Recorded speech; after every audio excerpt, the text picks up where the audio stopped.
Hello everyone. आज हम करेंगे identical particles from quantum mechanics. तो आइडेंटिकल पार्टिकल्स हमारे पास दो तरह के हैं, क्लासिकल आइडेंटिकल पार्टिकल्स और क्वांटम मैकेनिकल आइडेंटिकल पार्टिकल्स।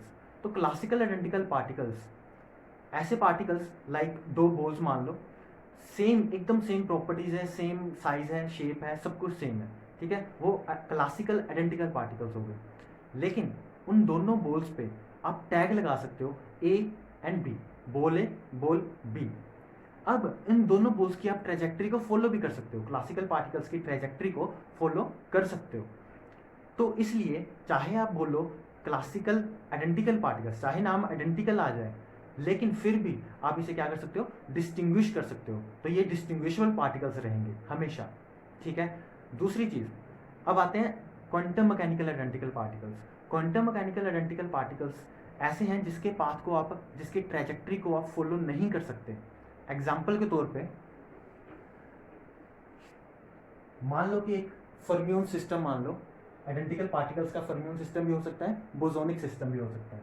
मान लो कि यहाँ से एक इलेक्ट्रॉन आया, यहाँ से इलेक्ट्रॉन आया, यहाँ पे मैं एक डिटेक्टर D1 मान लेता हूँ, यहाँ पे मैं डिटेक्टर D2 मान लेता हूँ। ये जो है इलेक्ट्रॉन यहाँ इसके पास आके कुछ ऐसे, ठीक है, अपना डिफ्लेक्ट कर सकता है यहाँ पे D1 पे या फिर D2 पे। ऐसे ही या तो ये पॉसिबिलिटी पॉसिबल है, दूसरी पॉसिबिलिटी क्या है, इलेक्ट्रॉन यहाँ से आया, इलेक्ट्रॉन यहाँ से आया, यहाँ पे फिर से मैं D2 डिटेक्टर लगा के चल रहा हूँ, यहाँ पे D1 डिटेक्टर लगा के चल रहा हूँ। दूसरी पॉसिबिलिटी है कि ये ऐसे चले जाए और ये ऐसे चला जाए। ये दो पॉसिबिलिटीज हैं पॉसिबल, ठीक है। तो अब डिटेक्टर D2 के पास जब दो इलेक्ट्रॉन यहाँ से आ रहे हैं, तो डिटेक्टर D2 के पास कौन सी वाला इलेक्ट्रॉन गया, ये वाला इलेक्ट्रॉन गया या फिर ये वाला इलेक्ट्रॉन गया, ये हमें नहीं पता। और ना ही कोई ऐसा एक्सपेरिमेंट है जिसपे हम पाथ को, इलेक्ट्रॉन के पाथ को फॉलो कर सके और बता पाए कि कौन सा इलेक्ट्रॉन कहाँ गया, ठीक है। तो ये याद रखना, जब भी ये दो इलेक्ट्रॉन आपस में मिक्स हो जाते हैं तो आप ये नहीं बता पाओगे कि कौन से डिटेक्टर में कौन से वाला इलेक्ट्रॉन आया, ठीक है। तो ये बताना for the case of quantum identical particles it's impossible, ठीक है। तो इसलिए आप यहाँ पे इलेक्ट्रॉन्स के केस में, क्वांटम आइडेंटिकल पार्टिकल्स के केस में डिस्टिंग्विश नहीं कर सकते पार्टिकल्स को, ठीक है। तो ये याद रखना। तो फर्मियोन्स को आप, आइडेंटिकल फर्मियोन्स हो तो आप उसे डिस्टिंग्विश नहीं कर सकते, बोसोन्स हो नहीं डिस्टिंग्विश कर सकते, याद रखना। चाहे आप इसे, इन पार्टिकल्स को डिस्टिंग्विश नहीं कर सकते, लेकिन आप ये जरूर बता सकते हो कि इस पोजीशन पे इस पार्टिकल के होने की प्रोबेबिलिटी क्या है। लेकिन आपको ये नहीं पता कि उस पोजीशन पे कौन से वाला पार्टिकल है, क्योंकि सारे इलेक्ट्रॉन्स हैं, ठीक है। अगर हम इलेक्ट्रॉन्स की बात करें तो उस पोजीशन पे आप ये बता सकते हो कि इलेक्ट्रॉन के होने की पॉसिबिलिटी कितनी है, लेकिन ये नहीं बता सकते कि वहाँ पे कौन से वाला इलेक्ट्रॉन होगा, ठीक है। तो ये है हमारे क्वांटम आइडेंटिकल पार्टिकल्स। तो जो वेव फंक्शन होगा किसी एंड आइडेंटिकल पार्टिकल्स मान के चलते हैं, एंड आइडेंटिकल पार्टिकल्स, उसके लिए एक system of and identical particles के लिए एक वेव फंक्शन होगा Sai R1 R2 R3 Ri Rj Rn। तो एन आइडेंटिकल पार्टिकल्स थे और सबकी पोजीशन है ये, ठीक है, पोजीशन कोऑर्डिनेट्स। अब हमने क्या किया, हमने पोजीशन को चेंज कर दिया, इंटरचेंज कर दिया। तो हमारा जो वेव फंक्शन है वो क्या बन जाएगा, R1 R2 R3 Rj Ri Rn। हमने क्या किया, हमने पोजीशंस को इंटरचेंज कर दिया। पोजीशन को इंटरचेंज करने के बाद वेव फंक्शन कुछ ऐसा बन गया, ठीक है। तो पहले ये था, बाद में पोजीशन को इंटरचेंज करके ये बन गया। अब जो प्रोबेबिलिटी होगी पूरे सिस्टम की वो हमेशा सेम रहेगी, यह बात याद रखना। पूरे सिस्टम की, चाहे आप पार्टिकल्स को इंटरचेंज कर दो, है तो आइडेंटिकल पार्टिकल्स, हम यहाँ पे क्वांटम आइडेंटिकल पार्टिकल्स की बात कर रहे हैं, क्वांटम आइडेंटिकल पार्टिकल्स। तो उसका जो ये है प्रोबेबिलिटी है वो हमेशा सेम रहेगी, चाहे आप उसे इंटरचेंज कर दो पार्टिकल्स को। तो हम यहाँ पे लिख सकते हैं mod of psi R1 R2 Ri Rj Rn का square should be equals to mod of psi R1 R2 Rj Ri Rn। का स्क्वायर। हमेशा प्रोबेबिलिटी सेम रहेगी चाहे आप पार्टिकल्स को इंटरचेंज कर दो। तो जब मैं इसका मोड हटाऊंगा, ठीक है, जब मैं इसका स्क्वायर हटाऊंगा तो मैं इसको क्या लिख सकता हूँ, Sai R1 R2 Ri Rj Rn is equals two plus minus, ठीक है, मोड का स्क्वायर था हटाया उसको, sigh of R1 R2 Rj Ri Rn। तो हमारे पास वेव फंक्शन जो होगा ये प्लस माइनस के रूप में आ जाएगा जब पार्टिकल्स को इंटरचेंज करोगे। तो जब भी सिर्फ और सिर्फ प्लस साइन आएगा, ठीक है, for the case of plus sign, उसे हम बोलेंगे सिमेट्रिक वेव फंक्शन, ठीक है। तो हमारा जो मतलब ये हमारे पास वेव फंक्शन था, जिसकी पोजीशंस थी, पोजीशंस को इंटरचेंज करने के बाद अगर आपका यहाँ पे सिर्फ प्लस साइन आता है तो आप बोलोगे सिमेट्रिक वेव फंक्शन है ये, ठीक है। ऐसे ही जब ये हमारा वेव फंक्शन होगा, पार्टिकल्स को इंटरचेंज करने के बाद आपके पास यहाँ माइनस साइन आएगा, सिर्फ माइनस साइन, तब आप बोलोगे हमारा ये एंटी सिमेट्रिक वेव फंक्शन है। तो आपको ये दोनों याद रखने हैं, symmetric and anti symmetric wave function, ठीक है। प्लस साइन होगा तो सिमेट्रिक, माइनस साइन होगा तो anti symmetric wave function.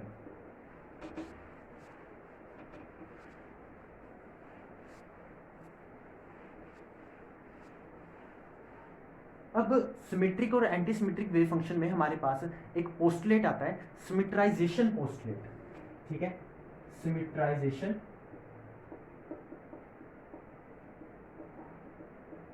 Postulate.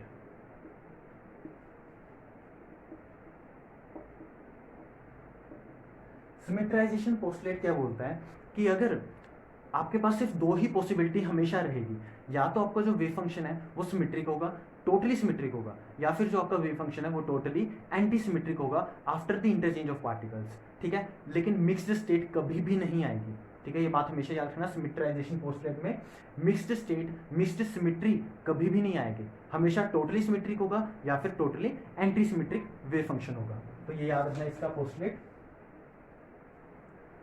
उसके बाद अब हमें क्या करना है, हमें वेव फंक्शन को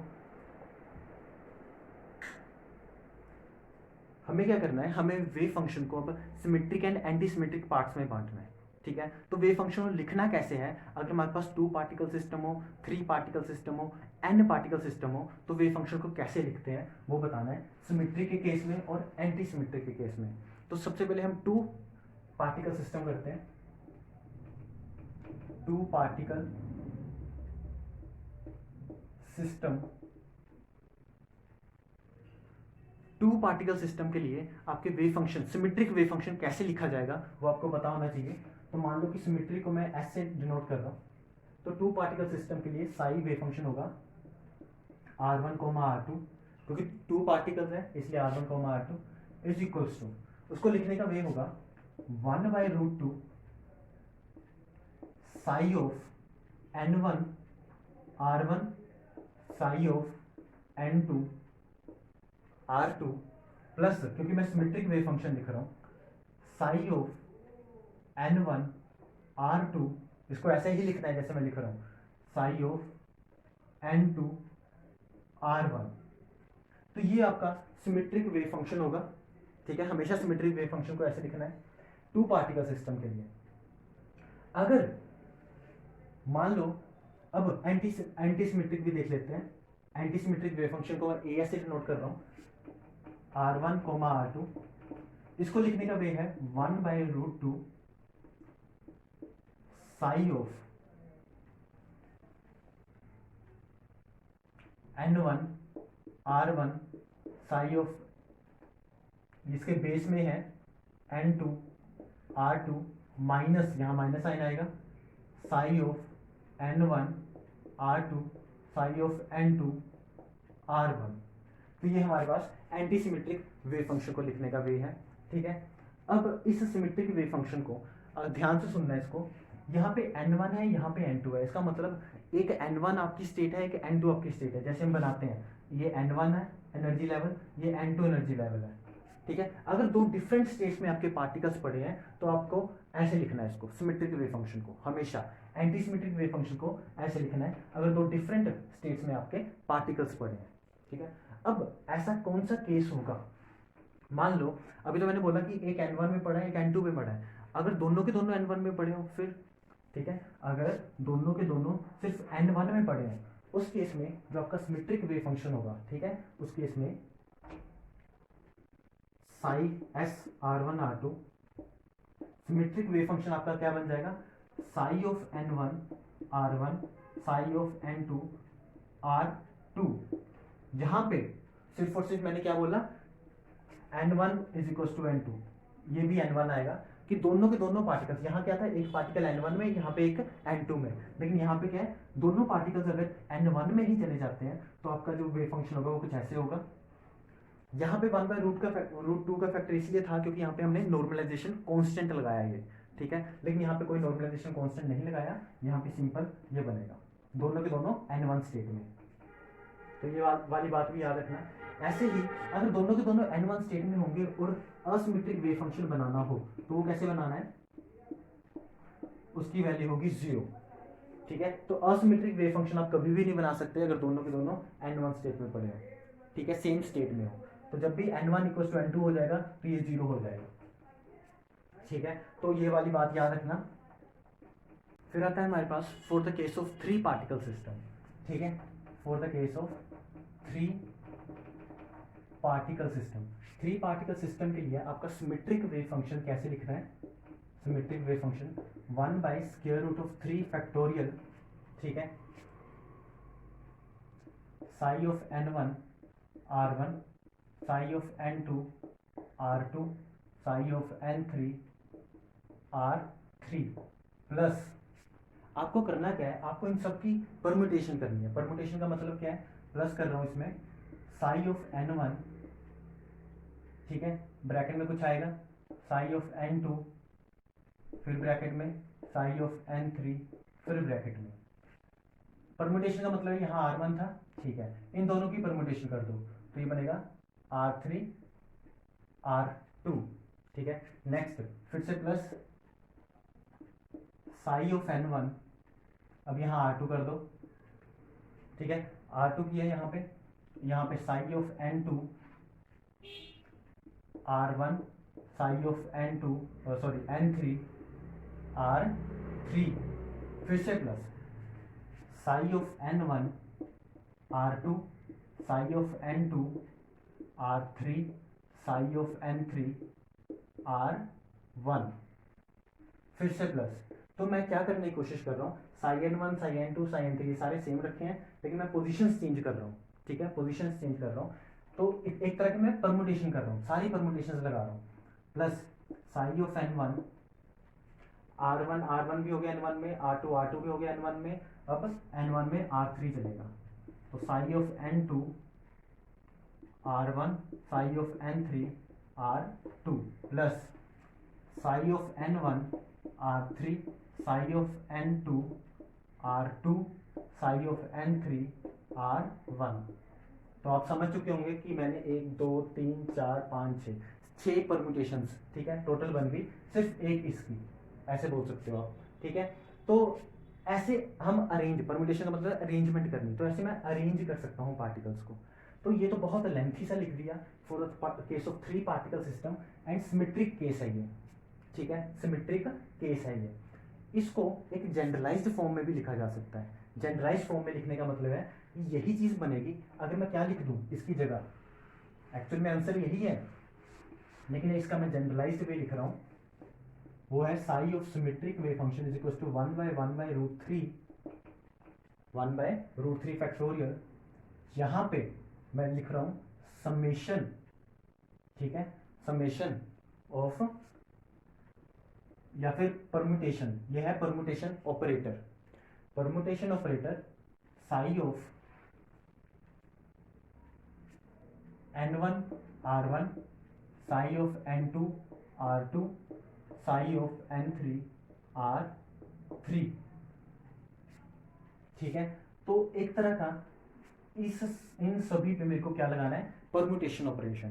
तो अगर आप ध्यान से देखो, थोड़ा बैक करके देख लेना, इस पे परम्यूटेशन लगाया मैंने, सेकंड बनाया प्लस करके, थर्ड बनाया जो भी बना के हटते थे हम, फोर्थ बनाया, ऐसे परम्यूटेशन ऑपरेटर लगा के। इसी तरह से हम दूसरी चीज लगा सकते हैं यहाँ पे, ठीक है। दूसरी चीज क्या लग सकती है, anti symmetric part, anti symmetric, ठीक है। जो मैंने पहले लिखा था लेंथी सा, वो इसका जनरलाइज फॉर्म है, ठीक है। इस चीज को ओपन करते जाओ वही बनेगा, तो ये परमुटेशन ऑपरेटर है। असिमेट्रिक केस में for the case of 3 particle system आपको कैसे लिखना है, 1/√3 फैक्टोरियल। अब आपको एक डिटर्मिनेंट बनाना है, तो डिटर्मिनेंट में Sai of n1 r1, psi of n1 r2, psi of n1 r3, Sai of n2 r1, psi of n2 r2, psi of n2 r3, sigh of n3 r1, psi of n3 r2, psi of n3 r3। तो ये होगा आपके पास 3 particle system के लिए anti symmetric wave function, ठीक है। इसको आप सोल्व करोगे तो वेव फंक्शन बनेगा एंटी सिमेट्रिक। तीसरी चीज, जब मेरे n1, ठीक है, अभी तो चलो सिंपल सी एक चीज करते हैं, जब मेरे n1 is equal to n2 हो जाएगा, जब मेरे ये दो सेम हो जाएंगे, तो जब मेरे दो सेम हो जाएंगे तो मैं क्या लिख सकता हूं इसको, n, ठीक है। उस केस में जब आपकी जो परमुटेशंस होंगी, ठीक है, जब ये मेरे, पहले हम तीनों सेम कर लेते हैं, पहले हम तीनों सेम कर लेते हैं, अगला बाद में करेंगे। मान लो कि तीनों सेम हो गए, जब मेरे तीनों सेम हो गए, n1 n2 n3, ये तीनों के तीनों सेम हो गए, ठीक है। यहाँ पे n1 था, यहाँ n2 था, यहाँ n3 था, तब मेरा जो सिमेट्रिक वेव फंक्शन होगा वो सिंपली कुछ नहीं करना आपको, जब तीनों सेम हो गए तो सिमेट्रिक वेव फंक्शन होगा साई n1, क्योंकि सारे n1 है, r1, Sai n2 r2, Sai n3 r3। तो सिंपल आपका ये आंसर होगा सिमेट्रिक वेव फंक्शन के लिए। ऐसे ही एंटी सिमेट्री के केस में, एंटी सिमेट्री के केस में जब तीनों सेम हो जाएंगे, जब तीनों सेम हो जाएंगे तो आप क्या बोल सकते हो, तीनों सेम है, मतलब n1 n2 n3 इक्वल है, n1 n2 n3 इक्वल है। तो जब सारे मैं इक्वल कर दूंगा, ठीक है, सारे इक्वल करने का मतलब यहाँ पे भी n1 आ गया, यहाँ पे भी n1 आ गया, यहाँ पे भी n1 हो गया। तो अगर दो भी रोज इक्वल हो जाती हैं, तो ध्यान से देखो दोनों रोज इक्वल हो गई, तो हमारा डिटर्मिनेंट क्या होता है, 0। तो इसका मतलब n1 इक्वल टू n2 हो या फिर n1 equal to n2 equal to n3 हो, तो आपका ये जो डिटर्मिनेंट है हमेशा आपका जो एंटी सिमेट्रिक वेव फंक्शन है वो क्या आएगा, 0 आएगा। लेकिन for the case of symmetric wave function वो ये बन जाएगा। तो ये बात याद रखना। दो वाला केस भी करेंगे जब सिर्फ दो इक्वल होंगे, वो हम जनरलाइज फॉर्म में करते हैं और भी ज्यादा। अच्छा, एक और चीज, ये जो मैंने जनरल मेथड लिखवाया अभी for the case of 3 particles, अगर यही general method for the case of 2 particles लिखना हो, for the case of 2 particles यही जनरल मेथड लिखना हो, तो क्या बनेगा, सिमेट्री के केस में 1/1/2 फैक्टोरियल, तो ये 1/2 ही बनेगा रूट में। यहां पे permutation operator Sai of n1 r1, psi of n2 r2। तो यहां पे इस परम्यूटेशन को मैं ओपन करूंगा, तो इसका मतलब क्या होगा, सिंपली इसको क्या करना, 1/√2 फैक्टोरियल, इसको ओपन करने का मतलब है psi of n1 r1, psi of n2 r2 plus, क्योंकि समेशन था, प्लस नेक्स्ट टाइम परम्यूटेशन लगानी है, परम्यूटेशन का मतलब है फिर से साई ऑफ n1, लेकिन r2 पोजीशन चेंज हो जाएगी, Sai of n2 r1 position change हो जाएगी, तो आपका वेव फंक्शन ऐसा बन जाएगा। तो यही हमने किया था, ठीक है। तो ये हम यहां से निकाल सकते हैं जनरलाइज फॉर्म से। इसी तरह से अगर हमारे पास एंटी सिमेट्रिक वेव फंक्शन होगा, तो उस केस में भी sigh of anti symmetric wave function 1/√2 factorial for the case of 2 particle system. तो हमने क्या लगाया था, Sai of n1 r1, psi of n2 r2, sorry यहाँ पे भी n1 आएगा, Sai of n2 r1, psi of n2 r2। तो इसका ये बनेगा, यहाँ पे भी n1, यहाँ पे भी n1, r1 r2, r1 r2। तो ये बनेगा हमारे पास। इसको सोल्व करेंगे 2 पार्टिकल सिस्टम के लिए, तो बनेगा 1/√2, इसको इसके साथ मल्टीप्लाई, जैसे डिटर्मिनेंट सोल्व करते हैं, R1 psi of N2 R2 minus इसको इसके साथ multiply psi of N1 R2 psi of N2 R1, ठीक है।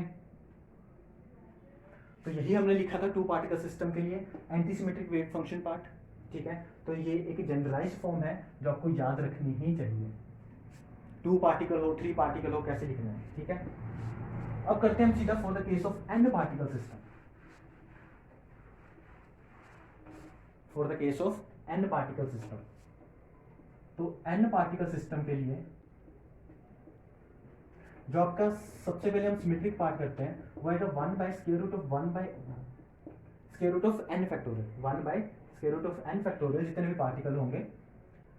परमुटेशन पार्ट n पार्टिकल्स के लिए परमुटेशन करना है, और यहाँ पे क्या आएगा psi of n1 r1 psi of n2 r2 सो न तो चलता जाएगा psi ऑफ n rn, ठीक है। तो ये हमारे पास वेव फंक्शन बनेगा टोटल। अब इसकी परमुटेशंस करते जाना है, ठीक है। जैसे हमने थ्री पार्टिकल सिस्टम के लिए किया है ऐसे ही इसकी परमुटेशंस करते जाना है। तो जो बड़ा ही फ्री होगा, बेला होगा, कोई काम नहीं होगा, वो यही करते रहना, ठीक है। यह है एन पार्टिकल सिस्टम के लिए। ऐसे ही इसी में मैं थोड़ा चेंज एक्स्ट्रा भी चीज करवा देता हूं। अगर सारे के सारे इक्वल हो n1 is equal to n2 is equal to so on up to nn, अगर सारे के सारे इक्वल हो तो आपका जो सिमेट्रिक वेव फंक्शन है वो क्या बनेगा साई n1, क्योंकि सारे n1 है r1, साई n2, सॉरी ये भी n1 है, r2 psi n1 r3 so on up to psi nn rn। तो ये आपका वेव फंक्शन बनेगा सिमेट्रिक के केस में। लेकिन दूसरा क्वेश्चन ये आता है कि अगर सिर्फ दो पार्टिकल्स इसमें हैं, दो पार्टिकल्स n1 में हैं, दो उसमें हैं n3 में हैं, कुछ ऐसा, तो हम मान के चलते हैं n1 is equal to n2 is equal to n, सिर्फ ये दो सेम है इस जनरलाइज फॉर्म में, ठीक है। या फिर चलो अभी यही मान लो, या फिर ऐसे जनरलाइज फॉर्म ही कर रहे थे, जनरलाइज कर रहे हैं। n1 में 10 पार्टिकल्स हैं, ठीक है। n1 में 10 पार्टिकल्स, पहले हम क्या मान के चल रहे थे, इसमें एक है, इसमें एक है, इसमें एक है, सब में एक एक पार्टिकल है, ठीक है। लेकिन अब मैं मान के चल रहा हूँ n1 में 2 पार्टिकल हैं, या फिर 10 पार्टिकल हैं, या फिर n1 में कैपिटल n1 पार्टिकल्स है, n2 में कैपिटल n2 पार्टिकल्स है। मतलब n1 को मैं मान सकता हूँ ये वाले को 10 पार्टिकल्स हैं, मान लो कि n2 में, स्मॉल n2 में 10 पार्टिकल्स हैं या फिर 20 पार्टिकल्स हैं, ठीक है। बाकी सारे डिफरेंट है, बाकी सारे डिफरेंट है, सारे डिफरेंट का मतलब n1 is not equals to n3 not equals to n4, ऐसे सिर्फ ये मान के चल रहे हैं। बाकी सारे के सारे इंडिविजुअल पार्टिकल्स हैं, सिंगल सिंगल। उस केस में हमारा सिमेट्रिक वेव फंक्शन क्या होगा 1 by square root of n factorial, square root of 1 by n factorial तो था ही, जितने पार्टिकल्स थे। आपको देखना है कि n1 में, या n1 हमारा क्या था, स्टेट थी, n1 में कितने पार्टिकल्स हैं, कैपिटल n1, इसका फैक्टोरियल कर दो। n2 में कितने हैं, कैपिटल n2, इसका फैक्टोरियल कर दो। ऐसे ही अगर मैं जनरलाइज फॉर्म की बात करूं कि n3 में n3 कैपिटल n3 पार्टिकल्स हैं, तो यहाँ पे n3 का फैक्टोरियल कर दो, सो ऑन अप टू, अगर लास्ट n में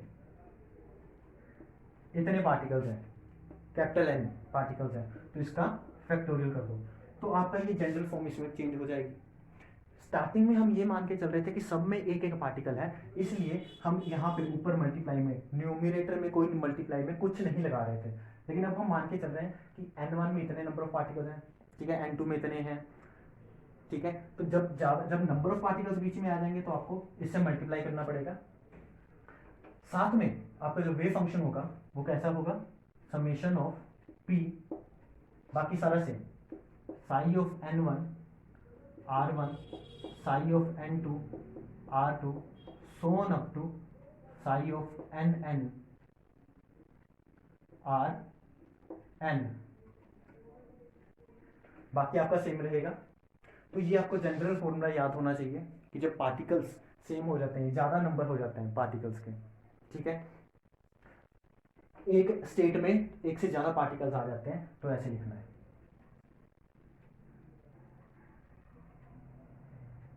ऐसे ही इसको याद रखना, हम एक एग्जांपल करेंगे अभी।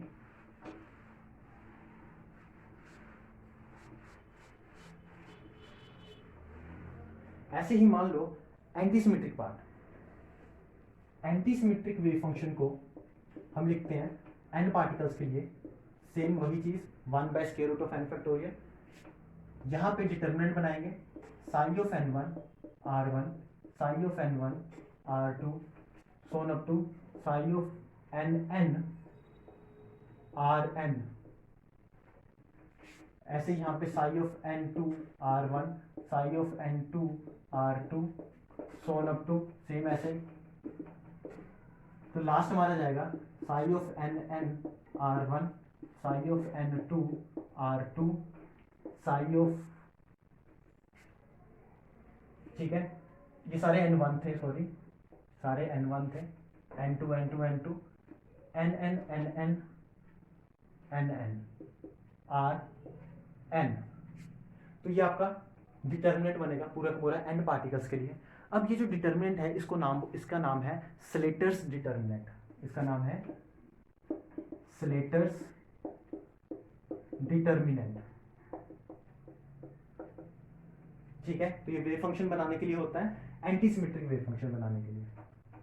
अगर हमारे इस केस में भी अगर हमारा n1 = n2 हो जाता है, तो हमारी दो रोज क्या हो जाएंगी, सेम हो जाएंगी, तो ये 0 हो जाएगा। तो इसका मतलब एक भी अगर बराबर हुआ, ठीक है, तो हमारा क्या होगा, ये पूरा का पूरा डिटर्मिनेंट 0 हो जाएगा, ठीक है। तो ये बात भी याद रखना।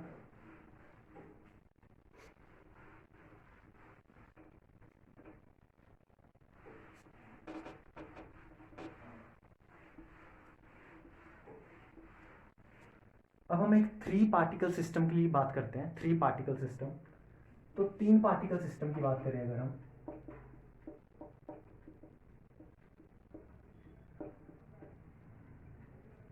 तो 3 पार्टिकल सिस्टम में मैं ये मान के चल रहा हूं, ठीक है, n1 = n2, क्योंकि 3 पार्टिकल सिस्टम में हमारे पास क्या हुआ, n1 n2 n3, ठीक है। लेकिन जब मैंने बोल दिया कि n1 = n2 but not equal to n3, तो इसका मतलब एक पार्टिकल इसमें था, इसमें था, इसमें था, लेकिन जब मैंने इसको इक्वल कर दिया तो दोनों पार्टिकल एक n1 में चले गए, दोनों पार्टिकल्स n1 में चले गए। तो इसका मतलब दोनों n1 में चले गए, तो हमारे पास क्या आएगा, न्यूमरेटर के स्क्वायर रूट में भी कुछ आएगा, ठीक है। तो इसका जो सिमेट्रिक वेव फंक्शन बनेगा वो बनेगा स्क्वायर रूट ऑफ, कितने पार्टिकल्स हैं, 3 पार्टिकल्स, तो 1/3 फैक्टोरियल नीचे आएगा। दो सेम हो गए, दो सेम होने का मतलब है दो पार्टिकल्स एक ही स्टेट में आ गए, तो इसका मतलब n1 स्टेट में 2 पार्टिकल्स हैं, तो इसको मैं 2 फैक्टोरियल करूंगा। यहाँ पे परम्यूटेशन ऑपरेटर लगेगा, परम्यूटेशन ऑपरेटर लगेगा समेशन में, और यहाँ पे क्या बनेगा, यहाँ वैसे बनना चाहिए था Sai of n1 r1, psi of n2 r2, psi of n3 r3, ये बनना चाहिए था, लेकिन हमारे दो n1 सेम है, तो ये कुछ ऐसा बनेगा। तो ये आपका इसका आंसर होगा। कभी इसका आंसर ऐसे दिया होगा और कभी इसका आंसर कैसे दिया होगा, स्क्वायर रूट ऑफ 2/3 और 2/6 हो जाएगा ये, 2 factorial by 3 factorial, 3 factorial is 6, तो 2/6। इसको ओपन कर देंगे, वो ओपन कर सकते हो आप लोग इजीली। एक तो सिंपल यही बनेगा Sai of n1 r1, psi of n1 r2, psi of n3 r3।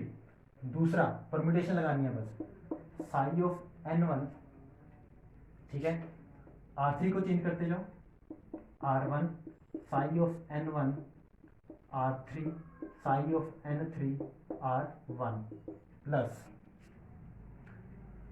Sai of n1, अब r3 इधर आ जाएगा, r3 Sai of n1 r1, ये मैंने गलत लिख दिया, r1 r2 r3, चाहे n1 सेम है लेकिन r1 r2 r3 हमारे डिफरेंट है, तो r1 r2 इधर चले गया, पोजीशन तो डिफरेंट है कि एक ही पोजीशन पे एक ही स्टेट में एक ही पोजीशन के ऊपर दो पार्टिकल्स नहीं आ सकते, इसलिए r1 r2 r3 तो डिफरेंट रहेंगे। N1 सेम हो सकते हैं, N1 N2 सेम हो सकते हैं। ऐसे ही R3 R1, तो हमारे पास बचा गया R2। तो आई थिंक ये 3 ही बनेंगे हमारे पास पॉसिबल स्टेट्स, और यहाँ पे क्या आएगा 3 बन जाएगा। ठीक है, N1 N1 N3 N1 N1 N3 ये सेम रहेगा। एक बार आपने R3 यहाँ रखा, एक बार R3 आपने यहाँ रखा, अगली बार R3 आपने यहाँ रखा, और कोई परमुटेशन की पॉसिबिलिटी नहीं है। ठीक है, तो आपका ये आंसर हो जाएगा। ठीक है, तो ये है सिमेट्रिक वेव फंक्शन का पार्ट। ऐसे ही 3 पार्टिकल सिस्टम के लिए अगर यही केस दिया हो और आपको एंटी सिमेट्रिक वेव फंक्शन का पार्ट पूछ लिया जाए, तो एंटी सिमेट्रिक वेव फंक्शन का जो पार्ट होगा for the case of anti symmetric, 2 same हो जाए, अगर 2 भी सेम हो जाए तो हमारा एंटी सिमेट्रिक पार्ट क्या होगा 0। तो ये आपका इसका आंसर होगा।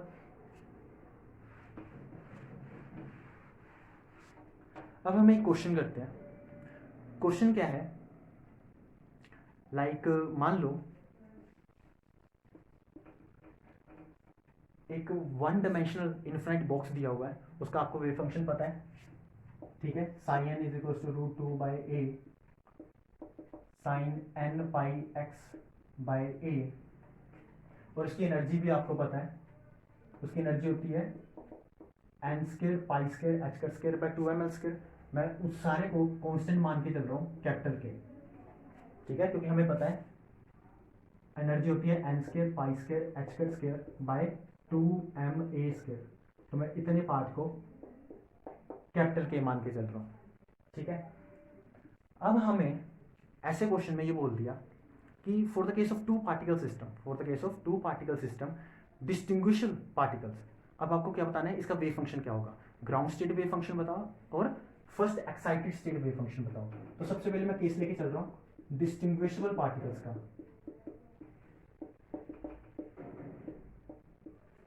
तो जब डिस्टिंग्विशेबल पार्टिकल्स होंगे हमारे पास, तो उस केस में जो हमारी ग्राउंड स्टेट वेव फंक्शन बनेगा वो क्या बनेगा। तो जब भी डिस्टिंग्विशेबल होंगे और 2 पार्टिकल्स होंगे, तो दोनों के दोनों ग्राउंड स्टेट में आ सकते हैं, एक ही स्टेट में आ सकते हैं। ये हमें पता है, एक ही स्टेट में आ सकते हैं दोनों के दोनों ए एंड बी, क्योंकि डिस्टिंग्विशेबल है। अगर दोनों एक ही स्टेट में आ सकते हैं, तो मैं इसकी वेव फंक्शन को क्या लिखूंगा, ग्राउंड स्टेट को, ग्राउंड स्टेट वेव फंक्शन को Sai of n1 into Sai of n1, दोनों के दोनों एक ही स्टेट में आ सकते हैं। और ग्राउंड स्टेट होती क्या है इसकी, क्योंकि n की वैल्यू कहाँ से कहाँ चलती है, 1 2 3 4 यहाँ से चलती है। तो इसका मतलब n1 की वैल्यू क्या है यहाँ पे 1 1। तो जब भी एक ही स्टेट में रखना है 2 डिस्टिंग्विशेबल पार्टिकल्स को, तो आपका वेव फंक्शन ऐसा होगा, मल्टीप्लाई होगा मतलब। ठीक है, यहाँ चाहे लिख दो x1 क्योंकि x चल रहा है, यहाँ लिख दो x2। तो ये आपका बनेगा, इन दोनों को मल्टीप्लाई करेंगे बनेगा 2 by A sine of 1 put करना है यहाँ पे pi x1 by A sine of pi x2 by A. तो ये आपका ग्राउंड स्टेट का वेव फंक्शन होगा। ठीक है, दोनों को सेम उसमें रखा है और डिस्टिंग्विशेबल बोल रहा है, डिस्टिंग्विशेबल बोल रहा है। इसकी एनर्जी क्या होगी, इसकी एनर्जी हो जाएगी ग्राउंड स्टेट की, सिंपल वहां पे पुट करो, एक बार इसके लिए एक बार इसके लिए, दोनों को सम करना है। ठीक है, तो एक बार तो बनेगा ये n की वैल्यू 1, क्योंकि यहाँ पे n की वैल्यू 1 है, 1k प्लस k हमारा ये है, फिर से 1k, एक इसके कारण आया 1, एक इसके कारण 1 आया, दोनों को ऐड करो 2k। ठीक है, तो 2 टाइम्स पाई स्क्वायर h का स्क्वायर बाई 2ma स्क्वायर। तो ये आपका ग्राउंड स्टेट होगा डिस्टिंग्विशेबल पार्टिकल्स के कारण। अब दूसरा क्वेश्चन इसमें पूछा जाएगा कि इसका फर्स्ट एक्साइटेड स्टेट का वेव फंक्शन बना के बताओ। फर्स्ट एक्साइटेड स्टेट मतलब एक यहाँ जाएगा, एक यहाँ जाएगा, लेकिन इसकी 2 पॉसिबिलिटीज हैं। ऐसा भी हो सकता है एक यहाँ चला जाए और एक यहाँ चला जाए।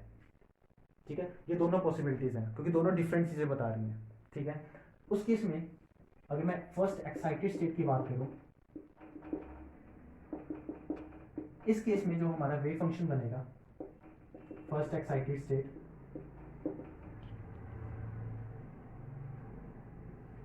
एक यहां गया एक यहां गया, अगर मैं इसकी बात करूं तो 2 डिफरेंट स्टेट्स हैं, तो क्या बनेगा 1/√2। एक्चुअल में जब भी डिस्टिंग्विशबल पार्टिकल्स होगा, हमने अभी तक फर्मियोन्स के लिए किया था सिमेट्रिक एंड एंटी सिमेट्रिक, यहाँ पे हमें सिमेट्रिक और एंटी सिमेट्रिक लगाने की जरूरत नहीं है। For the case of classical distinguishable particles हमें सिमेट्रिक और एंटी सिमेट्रिक नहीं देखना। 1/√2 वाले मेथड जो हमने किया वो सिर्फ फर्मियोन्स और बोसोन्स के लिए था, ना कि डिस्टिंग्विशबल पार्टिकल्स के लिए। तो इसलिए for the case of distinguishable particles simple ये रहेगा साई ऑफ n1 n1 है, साई ऑफ n2 ये n2 है। ठीक है, तो इसको मैं लिख सकता हूँ, यहाँ से वैल्यू पुट करो, n1 एक 1 है, n2 एक 2 है यहाँ से। तो यहाँ से पुट करते हैं, ये बनेगा, दोनों वैल्यू पुट करेंगे तो 2/a साइन पाई x1, क्योंकि यहाँ पे x1 है, x2 है, by a sine pi x2 by a। First excited state के लिए वेव फंक्शन, लेकिन जो दूसरा है वो 2 में है, तो यहाँ n की वैल्यू 2 है। ऐसे ही एक वेव फंक्शन और बन सकता है, अगर b यहाँ आ जाए, a यहाँ आ जाए, क्योंकि क्लासिकल है। ठीक है, तो दूसरा वेव फंक्शन क्या बनेगा, जब ये दोनों डिफरेंट कर देंगे, ये दूसरा बनेगा Sai of n1 x2 psi of n2 x1। ठीक है, ये दूसरा बन सकता है। तो इसकी वैल्यू क्या बनेगी, 2/a sine 2 pi x1 by a sine pi x2 by a। यहां x2 आएगा। ठीक है, n2 की वैल्यू 2 है, n1 की वैल्यू 1 है, तो n2 की वैल्यू 2 पुट करेंगे यहाँ पे, तो ये 2 यहाँ आएगा।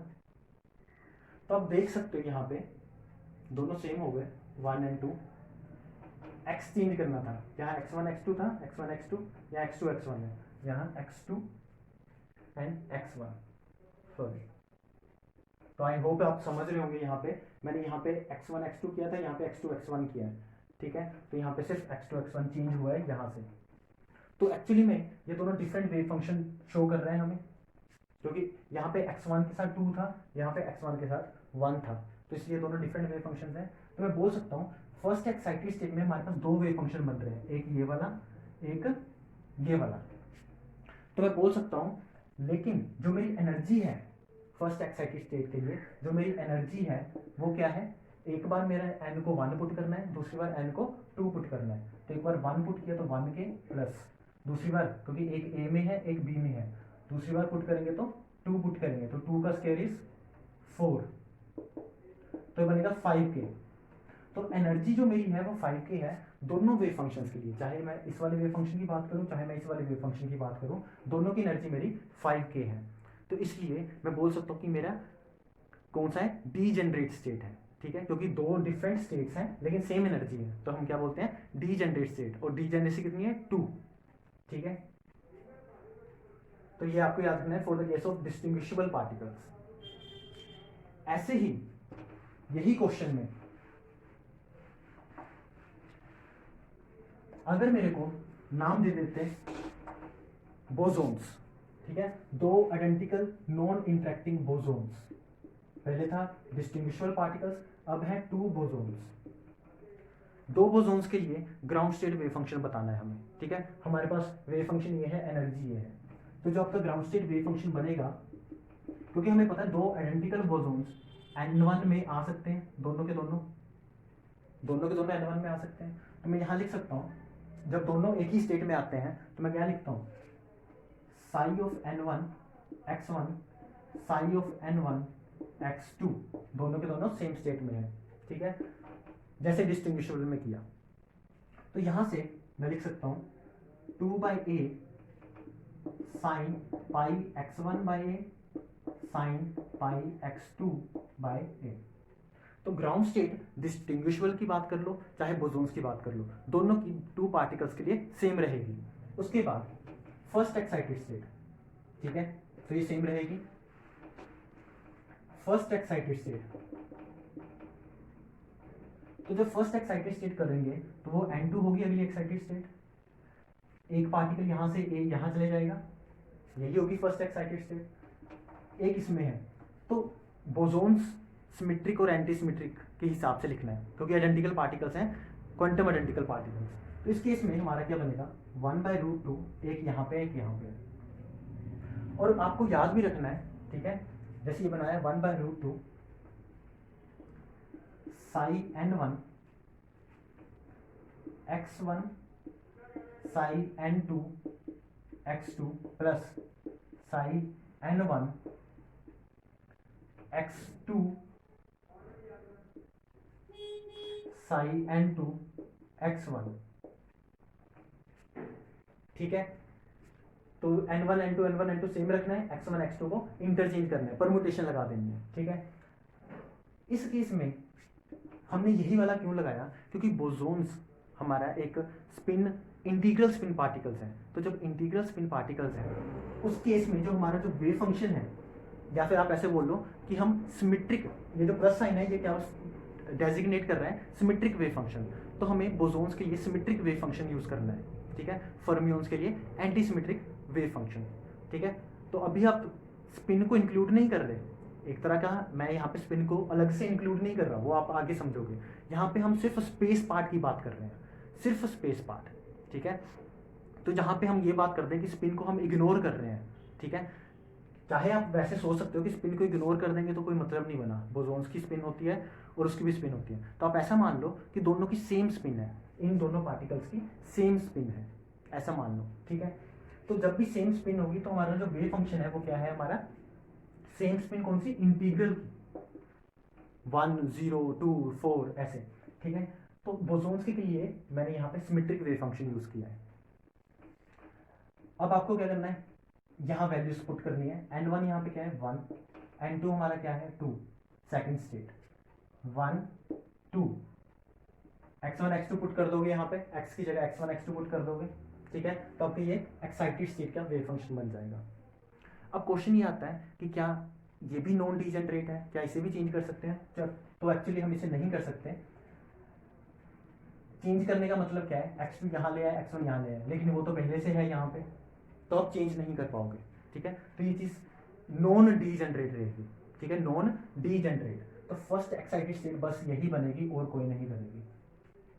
और इसकी एनर्जी क्या बनेगी फर्स्ट एक्साइटेड स्टेट की, एक में n1, एक में 1 है, एक में 2 है। तो यहाँ पे एक बार 1 पुट करोगे प्लस करके 2 पुट करोगे तो बनेगा 5k फर्स्ट एक्साइटेड स्टेट की एनर्जी। फिर आता है हमारे पास for the case of fermions. अगर मैं फर्मियोन्स की बात करूं तो क्या उसका ग्राउंड स्टेट क्या होगा, मैं यहाँ पे फर्मियोन्स की स्पिन इग्नोर कर रहा हूँ, या आप ऐसे मान लो क्योंकि इग्नोर नहीं कर सकते तो सेम स्पिन की बात कर रहा हूँ, ठीक है। तो मेरा जो वेव फंक्शन है वो एंटी सिमेट्रिक होना चाहिए, ठीक है, एंटी सिमेट्रिक वेव फंक्शन होना चाहिए। तो जब मैं स्पिन को इग्नोर कर रहा हूँ या फिर स्पिन को सेम रख रहा हूँ तो मेरे को पता है कि दोनों फर्मियोन सेम है। अगर दोनों फर्मियोन सेम है और स्पिन मेरी सेम है और स्पिन भी मेरी सेम है तो दोनों एक साथ नहीं आ सकते। तो ग्राउंड स्टेट ही मेरी ये बनेगी, एक यहाँ आएगा एक यहाँ आएगा, और फर्मियोन्स मेरा एंटी सिमेट्रिक वेव फंक्शन को डेजिग्नेट करेगा। तो इसलिए हमारे पास यहाँ पे जो वेव फंक्शन बनेगा वो एंटी सिमेट्रिक होना चाहिए, ठीक है, एंटी सिमेट्रिक वेव फंक्शन। तो एंटी सिमेट्रिक जो वेव फंक्शन होगा वो कैसा होगा, 1 बाय, क्योंकि दो ही पार्टिकल्स हैं तो 1/√2 psi of n1 x1 psi of n2 x2 minus, ठीक है, फर्मियोन्स का केस है इसलिए anti symmetric wave function due to Pauli's exclusion principle, psi of n1 x2 psi of n2 x1। तो ये हमारे पास वेव फंक्शन बनेगा एंटी सिमेट्रिक, ठीक है। तो एक हमारा n1 में आया, एक हमारा n2 में आया। तो जो मेरी एनर्जी बनेगी, अब दूसरा क्वेश्चन ये आता है कि क्या इसे इंटरचेंज किया जा सकता है, लेकिन इसे इंटरचेंज करके कोई फायदा ही नहीं है, दोनों के दोनों सेम है, ये भी ए है ये भी ए है, मतलब दोनों इलेक्ट्रॉन्स है और हमें पता नहीं चलेगा कि हमने इंटरचेंज किया कि नहीं किया, इसलिए सिर्फ इसका एक ही स्टेट बनेगी, ये वाली। ये है हमारी कौन सी स्टेट, ग्राउंड स्टेट, इसलिए मैं यहाँ पे GS लिख रहा हूँ। अब अगर ग्राउंड स्टेट के बाद फर्स्ट एक्साइटेड स्टेट निकालनी हो तो क्या करना है, एक बार n1 में गया, n2 में गया, n1 हमारा यहाँ पे 1 है, यहाँ पे ये 2 है। फर्स्ट एक्साइटेड स्टेट निकालनी हो तो क्या होगा, ये जो a है ये n3 में चला जाएगा, ठीक है। तो जब मेरे पास ग्राउंड स्टेट थी तो ग्राउंड स्टेट की ये जो a था वो यहाँ पे था, तो एनर्जी क्या बनी 1 स्क्वायर प्लस 2 का स्क्वायर मतलब 5, तो ये बनी 5k for the case of ground state. लेकिन जब हमारा फर्स्ट एक्साइटेड स्टेट आएगी तो ये यहाँ चला जाएगा, तो यहाँ जाएगा तो 3 का स्क्वायर प्लस 1 का स्क्वायर, ठीक है, इसमें पुट करना है। तो फर्स्ट एक्साइटेड स्टेट के लिए हमारे पास जो एनर्जी बनेगी 3 का स्क्वायर इज 9, 1 का square is 1 which is 10k, यहाँ पे पुट कर रहा हूँ। तो फर्स्ट एक्साइटेड स्टेट की एनर्जी 10k होगी। अब हमने ऐसा क्यों नहीं किया, ये a यहाँ था, हमने 1 वाले को 3 पे क्यों नहीं भेजा, वो इसलिए नहीं भेजा, अगर 1 को 3 पे भेजते तो हमारी एनर्जी बनती 3 का स्क्वायर प्लस 2 का स्क्वायर, तो ये एनर्जी ज़्यादा होती देन 10k, तो हमें एनर्जी को कम से कम चेंज करना है, तो कम से कम यही पॉसिबिलिटी थी। तो फर्स्ट एक्साइटेड स्टेट के लिए जो हमारा वेव फंक्शन है वो कैसा बन जाएगा जब ये यहाँ पे आएगा, तो सिंपल क्या होगा, n2 की जगह n3 लिखोगे आप यहाँ पे, और ये आपका क्या बन जाएगा first excited state for the state case of fermions. तो यहाँ पे हम मान के चल रहे हैं कि स्पिनलेस या फिर in the same spin having same spin fermions, ठीक है। तो फर्मियंस की सेम स्पिन मान के चल रहे हैं तो ये केस आएगा, ये दोनों एक साथ नहीं आ सकते, ठीक है। तो ये पॉइंट याद रखना कि हमने सेम स्पिन मान के चल रहे हैं यहाँ पे।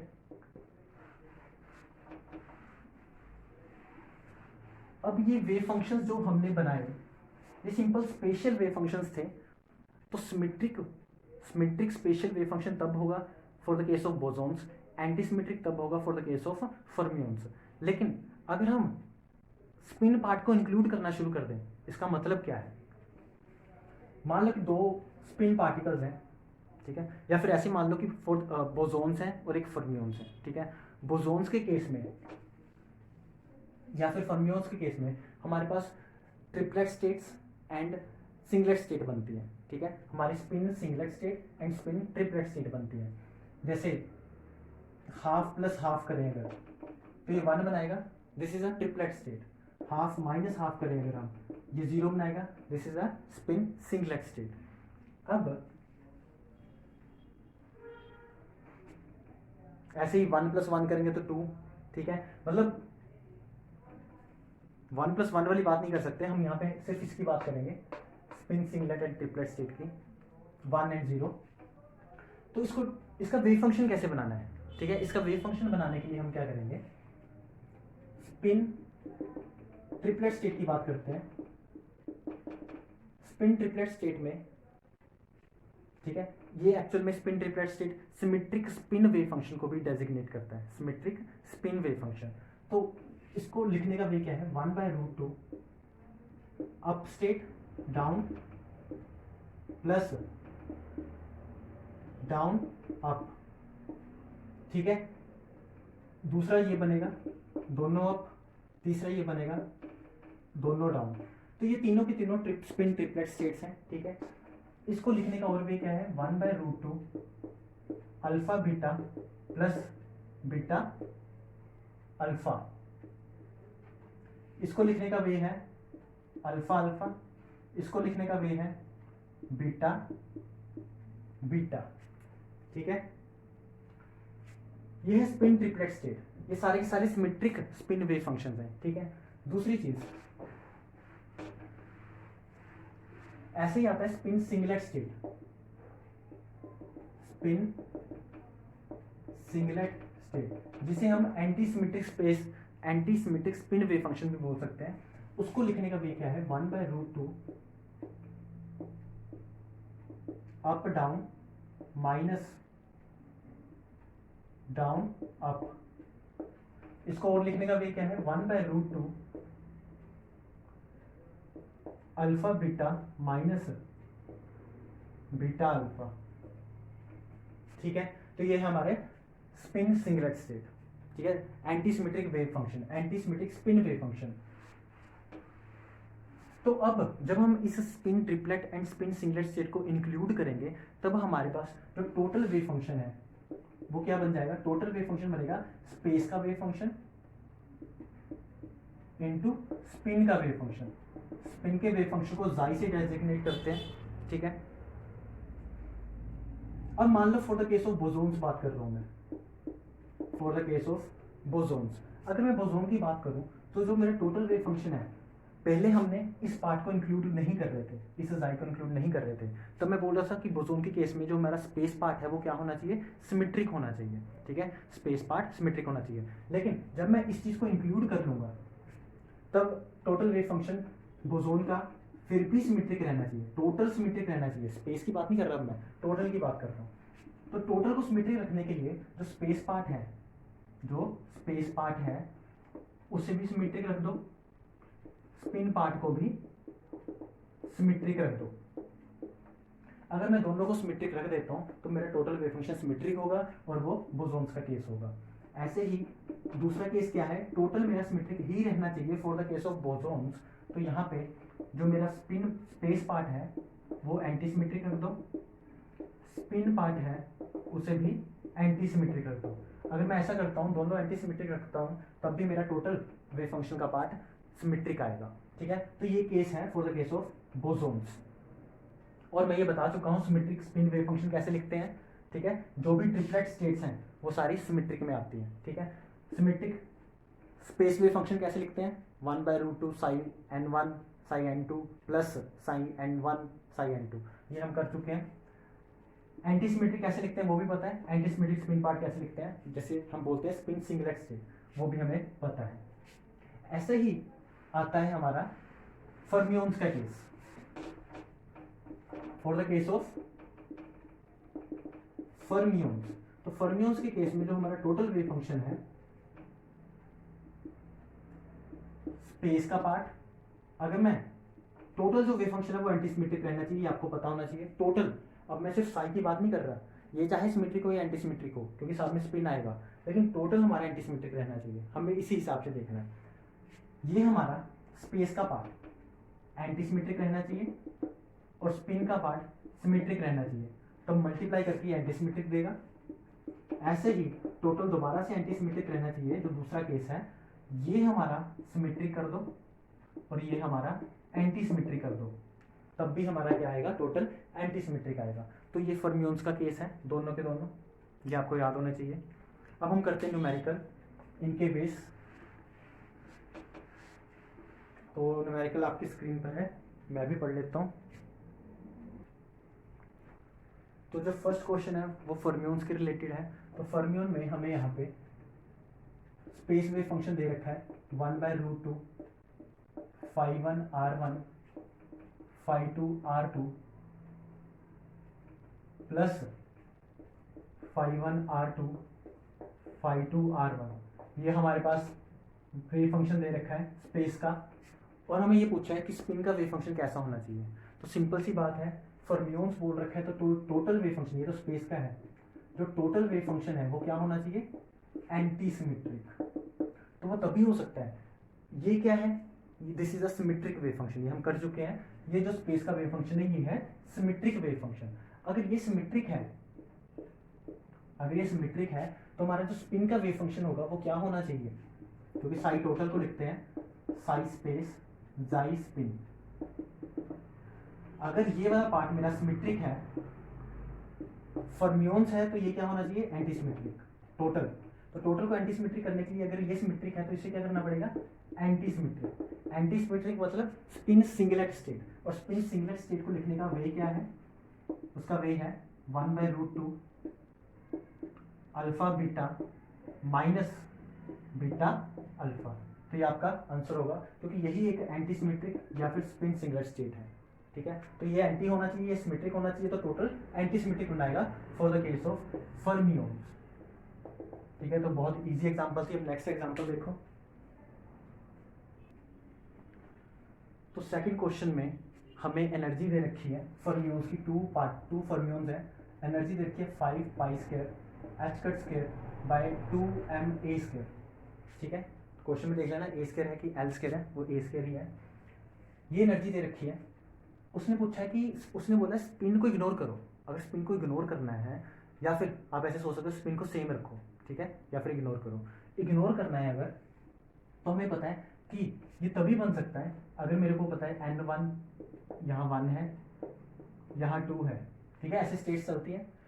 और मेरे को ये भी पता है कि पोटेंशियल बॉक्स बोल रखा है, ठीक है, इन्फिनिट वेल बोल रखा है जैसे, तो उसकी एनर्जी होती है n square pi square H cut square by 2m a²। ये 5 तभी बनेगा अगर एक पार्टिकल यहाँ पड़ा हो, एक यहाँ पड़ा हो, ठीक है। तो 1 का स्केयर इज 1 प्लस 2 का स्केयर इज 4, तो ये बनेगा 5, तो बनेगा 5 pi square H cut square by 2m a², ठीक है। तो एक्चुअल में क्या किया, एनर्जी बनेगी 1 का square pi square H cut square by 2m a², एक पार्टिकल हमने इसमें रख दिया प्लस दूसरा पार्टिकल 2 स्टेट में रख दिया, तो 2 का square pi square H cut square by 2m a², तो ये बनाएगा क्या, ये। तो ये पता लग गया कि एक 1 स्टेट में होगा, एक 2 स्टेट में होगा। अब स्पिन को इग्नोर कर दिया तो हमारा वेव फंक्शन, क्योंकि स्पिन हम देख ही नहीं रहे, तो हमारा जो वेव फंक्शन है for the case of fermions क्या होना चाहिए, anti symmetric. Space wave function हमारा क्या होना चाहिए, एंटी सिमेट्रिक। तो एंटी सिमेट्रिक करने के लिए स्पेस वेव फंक्शन को क्या कर सकते हैं, इसका हमें पता है वेव फंक्शन होता क्या है, √2/a साइन n पाई x/a, ये हमें पता है 1 डायमेंशनल बॉक्स के लिए, पोटेंशियल वैल्यू के लिए। तो यहां पे बनेगा साइन ऑफ n1, और n1 है क्या 1, x1, ठीक है, एक यहाँ पे एक यहाँ पे, मतलब दोनों डिफरेंट डिफरेंट पोजिशन पे सेम नहीं है, तो मैं लिखूंगा 1/√2 sign of 1 x1 sign of 2 का मतलब n2 x2, और मेरे को पता है कि फर्मियंस है तो क्या होना चाहिए, एंटी सिमेट्रिक, तो माइनस साइन ऑफ फिर से 1 यहाँ x2 हो जाएगा, साइन ऑफ 2 यहाँ x1 हो जाएगा। तो ये आपका आंसर होगा, वैल्यूज पुट करनी है बस, साई 1 साई 2, यहाँ वैल्यूज पुट करो, की 1 फिर 2, तो बनेगा 2/a sine pi x1 by a sine pi x2, तो यहाँ पे n की वैल्यू 2 है, by a minus sign pi x2 by a sine पाई, यहाँ पे 2 है, x1 बाई a, तो ये आपका आंसर हो जाएगा, ठीक है। n की वैल्यू यहाँ 1 है, तो n की वैल्यू यहाँ 1 पुट की, यहाँ 2 है, यहाँ 2 पुट की, यहाँ 1 है, यहाँ 1 की, और x2 है, 2 पुट की, x1 है, ठीक है। तो ये आपका एंटी सिमेट्रिक आएगा, क्योंकि हमने यहाँ पे स्पिन को नहीं देखना, तो हमारा जो स्पेस वेव फंक्शन वो क्या होना चाहिए, एंटी सिमेट्रिक होना चाहिए, ठीक है, स्पिन को क्योंकि हम देख ही नहीं रहे। तो for the case of fermions ये हमारा एंटी सिमेट्रिक होना चाहिए, तो ये आपका आंसर हो जाएगा।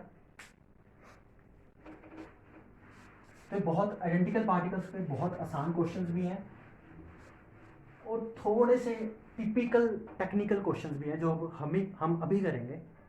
तो क्वेश्चंस को देखते जाना, वो सिर्फ टेक्निक लगानी है, वो आप समझते जाओगे, ठीक है। तो फिर ये जो नेक्स्ट क्वेश्चन है ये मैक्सिमम टेक्निकल है, ठीक है, इसमें आपको ये नहीं देखने की जरूरत कि हमने आइडेंटिकल पार्टिकल्स पढ़ लिया नहीं पढ़ा, या फिर पर्टर्बेशन पढ़ लिया नहीं पढ़ा, ये सिर्फ टेक्निक है, ठीक है। तो ये टेक्निक आपने सीखनी है, तो ऐसे हर क्वेश्चन हो जाएगा, सेम मेथड लगाना है। पोटेंशियल दे रखा है हार्मोनिक ऑसिलेटर के केस में, और सामने इलेक्ट्रिक फील्ड दे रखी है, तो मैं यहाँ से हैमिल्टोनियन बता सकता हूँ, क्योंकि 2 डायमेंशनल है, तो मैं लिख सकता हूँ px² by 2m py² by 2m plus potential ये वाला plus k times x plus y का स्क्वायर। अब इलेक्ट्रिक फील्ड की वजह से पोटेंशियल आएगा, ठीक है, इलेक्ट्रिक फील्ड की वजह से जो पोटेंशियल आएगा वो कैसे लिखते हैं, integral of E dot D R, E की वैल्यू तो ये बनेगा E lambda I cap minus J cap dot D R को लिख सकते हैं D X I cap plus D Y J cap, D X I cap plus D Y J cap. इसको solve करेंगे तो बनेगा ई लैम्डा, ये बनेगा एक्स माइनस वाई, ठीक है, आई डॉट आई करेंगे तो ये बनेगा dx, dx का integral x, j dot j करेंगे तो वो 1 होता है, तो बनेगा dy, dy का इंटीग्रल y। तो ये हमारा पोटेंशियल आएगा, तो ये भी पोटेंशियल इसमें एडअप हो जाएगा, ई लैम्डा x माइनस वाई। ठीक है, इलेक्ट्रिक फील्ड की वजह से जो पोटेंशियल आ रहा है। उसके बाद अब हमारे पास पूरा एक हैमिल्टोनियन आ चुका है। हमें क्या करना है, जो ये ऐसे क्वेश्चन होते हैं इसको हम सेपरेशन ऑफ वेरिएबल मेथड से करते हैं, मतलब हमें इसे वेरिएबल्स को सेपरेट करना है। इसका अगर मैं स्क्वायर करूँ तो बनेगा x square plus y square minus 2xy। ये जो 2xy इकट्ठी आ गई टर्म, उसको हमें चेंज करना है, यही हमारा मेन मकसद है। वो करने के लिए हम क्या करेंगे, कैपिटल एक्स एक न्यू वेरिएबल लेंगे, x minus Y by root 2, और एक कैपिटल वाई न्यू वेरिएबल लेंगे, x plus y by root 2। Actually मैंने ऐसे वेरिएबल्स क्यों लिए, क्योंकि अगर मैं दोनों का स्क्वायर एंड ऐड करूँ, स्क्वायरिंग एंड एडिंग 1 and 2, तो हमारे पास आंसर आएगा x square plus y square is equal to small x square plus small y square. तो स्क्वायरिंग एंड एडिंग करेंगे तो ये बनेगा।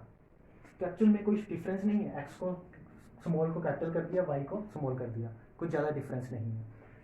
ऐसा करने से जो हमारा हैमिल्टोनियन है, ऐसी क्वेश्चंस बनाने से जो हमारा हैमिल्टोनियन है वो इनवेरिएंट रहता है। ठीक है, और हमें वही रखना है, हैमिल्टोनियन चेंज नहीं हो रहा, इनवेरिएंट रह रहा है। लेकिन इनवेरिएंट तो रहता है क्योंकि इस वजह से। दूसरी चीज़, हैमिल्टोनियन इनवेरिएंट है, लेकिन ये चीज़ हमने किया क्या, हमने क्या किया, हमने अपने ओरिजिन को क्या कर दिया, रोटेट कर दिया ओरिजिन के अराउंड। हमने अपने कोऑर्डिनेट्स को रोटेट कर दिया by an angle of 45 degree. अगर आप ध्यान से देखो तो ये क्या किया, x cos 45 degree minus y sine 45 degree, तो 45 degree 1 by root 2 sine 45, cos 45 1 by root 2, तो ये बनेगा। ऐसे ही इसको किया है, तो 45 डिग्री पे रोटेट करना ज़्यादा अच्छा रहता है, आसान बन जाती है इक्वेशंस। ठीक है, तो एक्चुअल में मैंने ये दो इक्वेशंस को पुट किया, मैंने सिर्फ कोऑर्डिनेट्स को रोटेट किया है हार्मोनिक ऑसिलेटर के केस में। ठीक है, तो उससे हैमिल्टोनियन में कोई चेंज नहीं आएगा, इसलिए मैं ऐसा कर सकता हूँ। दूसरी चीज, करो यहाँ पे पुट, यहाँ पे आपको इसके साथ खेलने की जरूरत नहीं है क्योंकि हम टेक्निकल काम कर रहे हैं, इसका कोई चेंज नहीं आएगा, हम सिर्फ इनकी बात कर रहे हैं। ठीक है, तो मैं सिर्फ शॉर्टकट बता रहा हूँ आपको, ये चेंज नहीं होंगे। जब मैं इसे इनमें चेंज करूंगा तो इनमें कोई चेंज नहीं आएगा, सिर्फ इसमें चेंज आएगा। तो मैं क्या कर रहा हूँ, इस हैमिल्टोनियन को ऐसा कैपिटल एक्स और कैपिटल वाई के फॉर्म में बनाने की कोशिश करता हूँ। तो मैं एरो डाल रहा हूँ क्योंकि ये सेम रहेंगे यहाँ पे, वो मैं लिख नहीं रहा लेकिन वो इंक्लूड होंगे यहाँ पे। ये जो चीज़ है ये बन जाएगी, अगर मैं इसी में ध्यान से देखते जाना, इसी में रूट 2 और इसी में रूट 2, वैसे ये मुश्किल हो जाएगा, इसको भी ऐसे रहने दो। नेक्स्ट में करते हैं 1/2 के x minus Y by root 2। ठीक है, इसका मतलब 2 से मेरे को ऊपर मल्टीप्लाई भी करना पड़ेगा, सिर्फ ऐसा बनाने की कोशिश की है, कुछ नहीं, plus k times x plus y by root 2, और यहाँ पे 2 से मल्टीप्लाई करना पड़ेगा क्योंकि जब भी ये रूट 2 बाहर आएगा तो 2 ही बनेगा, 2 से 2 कैंसिल हो जाएगा, प्लस इसको E lambda X minus Y by root 2, multiply में भी मेरे को क्या करना पड़ेगा, रूट 2। ठीक है, तो जो मेरा हैमिल्टोनियन है कैपिटल एक्स की फॉर्म में वो बनेगा हाफ के इंटू 2, इसको मैं लिख सकता हूँ कैपिटल एक्स, तो बनेगा कैपिटल एक्स की स्क्वायर प्लस 2k, इसको मैं लिख सकता हूँ कैपिटल वाई, कैपिटल वाई की स्क्वायर प्लस रूट 2 ई लैम्डा, और इसको मैं क्या लिख सकता हूँ कैपिटल एक्स। तो अब मेरा जो पोटेंशियल है, चाहे मैं इसमें सिर्फ पोटेंशियल की ही बात करूँ, ठीक है, सिर्फ पोटेंशियल ही लिख रहा हूँ, तो पोटेंशियल मेरा एक्स और वाई में चेंज हो गया और यहाँ पे सिंपल एक्स। अब कोई एक्स वाई मल्टीप्लाई में टर्म नहीं बची, वही हमें करना था। ठीक है, दूसरा काम, ये टर्म और ये टर्म एक साथ आ सकती है। ठीक है, और हमें पता है कि अगर हमारी जो पोटेंशियल एनर्जी वो हाफ के एक्स स्क्वायर हो, तभी हम एनर्जी को क्या लिखते हैं, n plus half H cut omega, अगर हाफ के एक्स स्क्वायर हो। इसका मतलब यहाँ पे भी हमें सबको हाफ के फॉर्म में लेके आना है, तो हाफ इंटू 2k यहाँ पे भी अगर मैं हाफ से मल्टीप्लाई करूँ, ठीक है, तो यहाँ पे क्या बन जाएगा 4, ठीक है, मल्टीप्लाई एंड डिवाइड किया यहाँ पे 2 से, तो ये पोटेंशियल जो होगा मेरा वो बन जाएगा हाफ, एक्स वाली टर्म्स को मैं एक साथ कर रहा हूँ, हाफ इंटू 2k कॉन्स्टेंट रखा, बाहर रखा, ये बने x square plus √2e lambda x by k हो जाएगा। नहीं समझ आएगा तो देख लेना, ये इक्वेशन और इस इक्वेशन को मैंने ये लिखा है, ठीक है, हाफ इंटू 2k को मैंने बाहर रखा तो ये बन गया, plus half into 4k into y square, तो ये आपका पोटेंशियल बनेगा।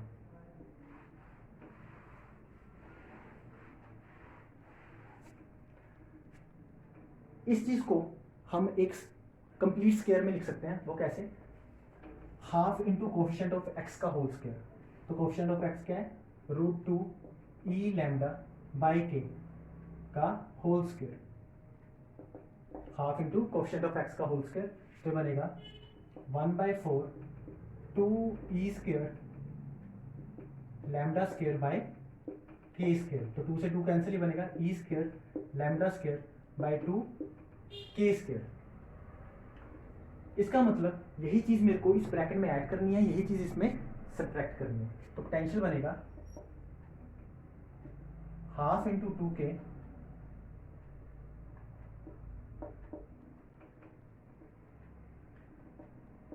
X square √2e lambda x by K plus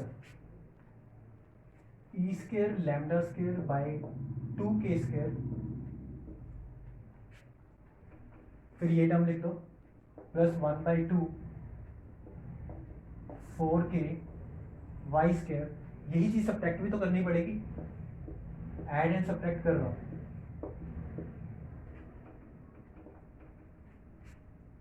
ठीक है, तो ये चीज मेरी कंप्लीट स्क्वायर बन गई, ये टर्म, तो मैं पोटेंशियल को यहां पे लिख सकता हूं हाफ इंटू 2k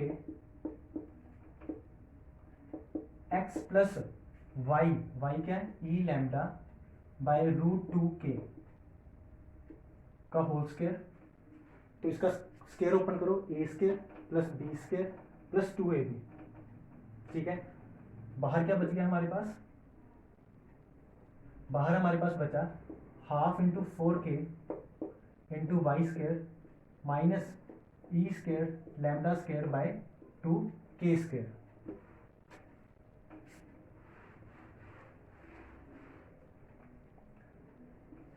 इस चीज को ये क्या है शिफ्ट इन द कोऑर्डिनेट, ठीक है, तो इस चीज को मैं पूरे को क्या लिख सकता हूँ, जैसे हम लिखते हैं x माइनस 0 का स्क्वायर, x माइनस a का स्क्वायर, इस पूरे को मैं लिख सकता हूँ 2k इंटू एक्स डैश की स्क्वायर, इस पूरे को मैंने लिखा है x डैश की स्क्वायर, प्लस यहाँ पे मैं लिख रहा हूँ हाफ इंटू 4k, इसको y को सिंपल में y डैश में चेंज कर रहा हूँ, सिंपल कोऑर्डिनेट को चेंज किया है, y को y डैश, वेरिएबल्स को, ठीक है, तो कोई डिफरेंस नहीं है, सिर्फ वैसे एक्चुअल में ये क्या था y माइनस 0, तो उसको मैंने लिखा है y डैश का स्क्वायर, तो ये y डैश है minus e square lambda square by 2k square.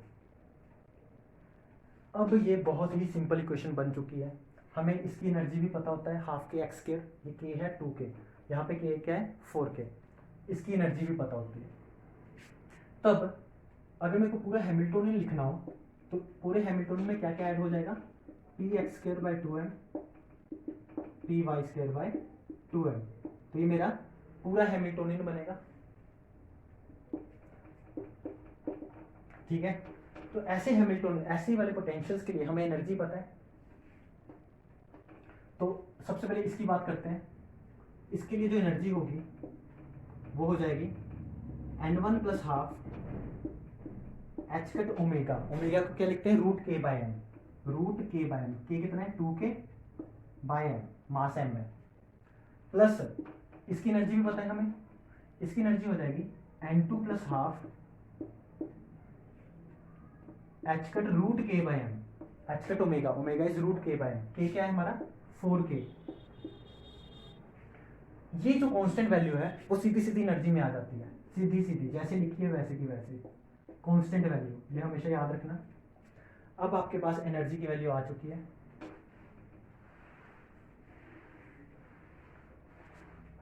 अब उसने बोला था ग्राउंड स्टेट, ग्राउंड स्टेट मतलब जीरो, ई जीरो के लिए हमारे पास बनेगा H cut by to, E zero के लिए कैसे होगा n1 भी जीरो n2 भी जीरो, ठीक है, क्योंकि ग्राउंड स्टेट देखनी है हमें। H cut by two root two K by M plus H cut by two square root of 4k by M, और ये कांस्टेंट टर्म वैसे की वैसी E square lambda square by 2m।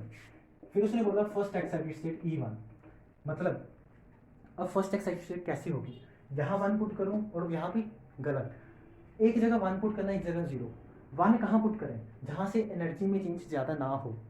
अगर मैं यहाँ वन पुट करता हूँ और यहाँ जीरो पुट करता हूँ तो बेस्ट है, एनर्जी में कम चेंज होगा। लेकिन अगर यहाँ पे जीरो पुट करता हूँ, यहाँ पे वन पुट करता हूँ तो एनर्जी में मैक्सिमम चेंज होगा ड्यू टू 4k वैल्यू, यहाँ पे सिर्फ 2k है, कम करना है एनर्जी में चेंज। तो मतलब यहाँ पे वन पुट करना चाहिए n1 को, यहाँ जीरो, तो यहाँ वन पुट करेंगे तो बनेगा 3/2 एच कट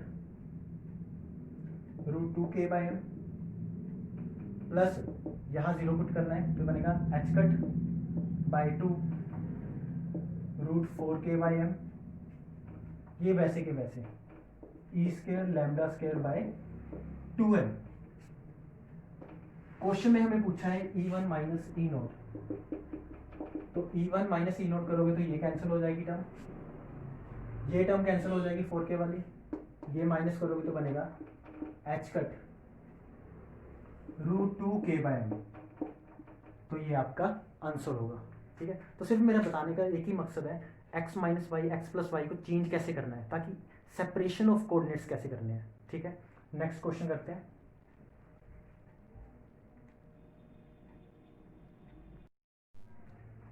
तो नेक्स्ट क्वेश्चन आपके स्क्रीन पर,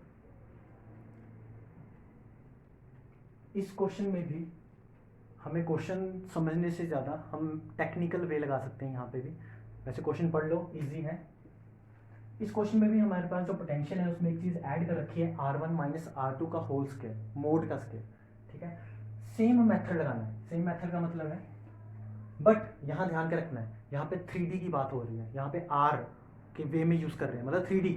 ठीक है, तो ये 3D हैमिल्टोनियन है ऑसिलेटर के केस में। तो हमें क्या करना है, सेम मेथड लगाना है। मैं कैपिटल आर को, क्योंकि ये 3D केसेस लिए कैपिटल आर लिख रहा हूँ, वो 2D केस इसलिए एक्स वाई लिख रहा था। कैपिटल आर को या कैपिटल R1 को मैं लिख रहा हूँ small r1 minus R2 bye root 2। यहाँ पे जैसे वेक्टर डाल रखा है तो मैं यहाँ पे वेक्टर डाल लेता हूँ, कोई फर्क नहीं पड़ेगा। ठीक है, तो मैं ऐसे ऐसे चेंज करूंगा। और एक कैपिटल R2 लिख रहा हूँ मैं, तो कैपिटल R2 को मैं लिख सकता हूँ R1 plus R2 bye root 2। अगर मैं इसको ऐसे लिखता हूँ तो सीधी सी बात है कि जो R1 का स्क्वायर है प्लस R2 का स्क्वायर है, जो मेरे नए कोऑर्डिनेट्स हैं, वो should be equal to R1 की स्क्वायर प्लस R2 की स्क्वायर। तो मेरे हैमिल्टोनियन में कोई चेंज नहीं आएगा इसी हिसाब से, सिंपल हार्मोनिक ऑसिलेटर में। तो मैं ऐसा कर सकता हूँ। अगर मैं ऐसा करता हूँ तो सिंपल सी बात होगी यहाँ पे कि इस स्क्वायर को R1 square plus R2 square को मैं सिंपल क्या लिख सकता हूँ, capital R1 square capital R2 square. उसके बाद ठीक है, एक तो बात ये हो गई। यहाँ चेंज करते हैं तो मैं सिर्फ पोटेंशियल को लिख रहा हूँ, क्योंकि ये चेंज नहीं होंगे, याद रखना, इनमें कोई चेंज नहीं होगा। सिंपल पोटेंशियल में चेंज करते हैं तो ये पोटेंशियल बनेगा half M omega square R1 square plus R2 square, capital R में चेंज हो जाएंगे, capital R1 square plus capital R2 square minus lambda by 4 M omega square. इस चीज को मैं लिख सकता हूँ रूट 2 टाइम्स, मतलब ये रूट 2 यहाँ आ गया, मोड का स्क्वायर। तो एक्चुअल में इस चीज को मैं लिख सकता हूँ 2 टाइम्स R1 स्क्वायर। ठीक है, ये बन जाएगा। तो अब हमारा पोटेंशियल बन चुका है यहां तक। दोनों को अलग कर लेते हैं। अलग करने का मतलब है पोटेंशियल अब मेरा क्या बन गया, half M omega square r one square plus half M omega square are two square minus lambda by 4 M omega square, और यहाँ पे 2 भी आएगा तो ये 2 बन जाएगा, ठीक है, आर वन स्केयर। ये हमारा पोटेंशियल बन गया।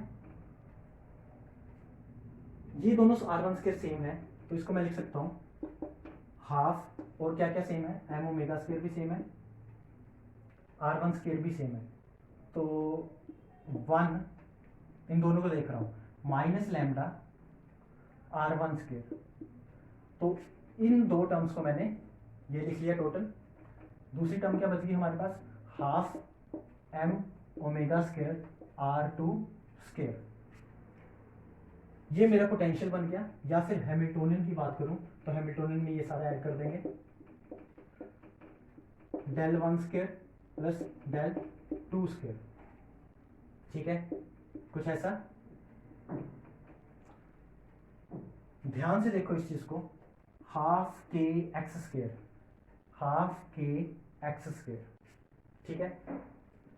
एक और चीज अगर ध्यान में रखनी हो, पहले ये जो डेल थे वो small r one small r two के फंक्शन थे, ठीक है। इस डेल को पहले मैं ये लिख रहा था, जब स्टार्टिंग थी तब मैं लिख सकता था करली बाय करली आर वन, लेकिन जब मैंने इस डेल को, जब मैंने कोऑर्डिनेट्स को चेंज किया कैपिटल में, कोऑर्डिनेट्स को जब कैपिटल में चेंज किया तो ये चेंज हो जाएंगे कैपिटल आर वन में। ऐसे ही डेल्टा टू जो होगा वो कैपिटल आर टू में चेंज हो जाएगा। ये वाली बात भी याद रख लेना, लेकिन फर्क नहीं पड़ेगा, हमें आंसर चाहिए यहाँ पे एनर्जी का। तो ये हमारा पूरा के है, जिसे आप K1 मान सकते हो, इसे आप K2 मान सकते हो, ठीक है। तो इसकी एनर्जी क्या बनेगी, इसकी एनर्जी बनेगी सिर्फ सिंपल इसकी देखो half k x square n1, क्योंकि फर्स्ट के लिए लिख रहा हूँ n1 प्लस ये 3D में है 3/2 एच कट ओमेगा, ओमेगा को क्या लिख सकता हूँ रूट के बाय एम, रूट के क्या है ये m omega square 1 minus lambda, ठीक है, रूट के बाय एम, तो एम से एम कैंसिल हो जाएगा, प्लस इसकी एनर्जी दूसरे की n2 प्लस हाफ, सॉरी क्योंकि ये भी r है 3D है तो प्लस 3/2 एच कट रूट के बाय एम, के क्या है m omega square, m omega square, ये कैंसिल हो जाएगा। तो आपका आंसर आएगा n1 प्लस 3/2, ठीक है, और ओमेगा बाहर आ जाएगा root 1 minus lambda plus n2 plus 3/2 H cut omega. तो ये आपके जनरल एनर्जी की इक्वेशन होगी।